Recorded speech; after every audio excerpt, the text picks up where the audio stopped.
Assalamualaikum warahmatullahi wabarakatuh. Saya Syania Nur Jamalia. Di sini saya akan menjelaskan tentang penilaian dan evaluasi dalam UBD. Yang pertama ada aspek kemampuan menjelaskan. Penilaian dan evaluasi dalam UBD pada kemampuan menjelaskan bertujuan untuk mengukur sejauh mana peserta didik dapat mengungkapkan pemahaman mereka tentang materi pelajaran secara jelas dan mendalam sesuai dengan tujuan pembelajaran yang telah ditetapkan.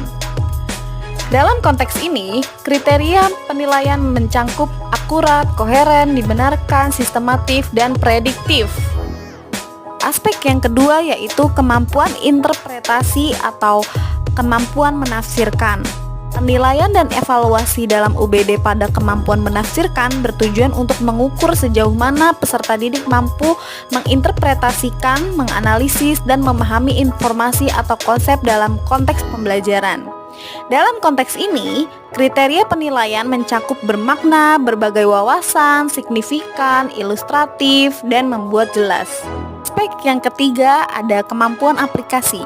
Penilaian dan evaluasi dalam UBD pada kemampuan aplikasi bertujuan untuk mengukur sejauh mana peserta didik dapat menerapkan konsep, teori, atau informasi yang telah dipelajari ke dalam situasi nyata atau dalam pemecahan masalah.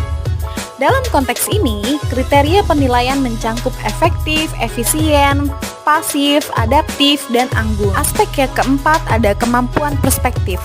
Penilaian dan evaluasi kemampuan perspektif dalam UBD bertujuan untuk mengukur sejauh mana peserta didik dapat memahami dan mengambil perspektif yang berbeda tentang suatu masalah atau topik. Dalam konteks ini, kriteria penilaian mencangkup kredibel, mengungkap, wawasan, masuk akal, dan tidak biasa. Aspek yang kelima ada kemampuan berempati. Penilaian dan evaluasi dalam konteks UBD untuk kemampuan berempati akan memerlukan pendekatan yang cermat. Kemampuan berempati melibatkan empati, simpati, dan pemahaman terhadap perasaan, pandangan, dan pengalaman orang lain. Kemampuan berempati itu sendiri adalah keterampilan yang kompleks dan dapat berkembang seiring waktu.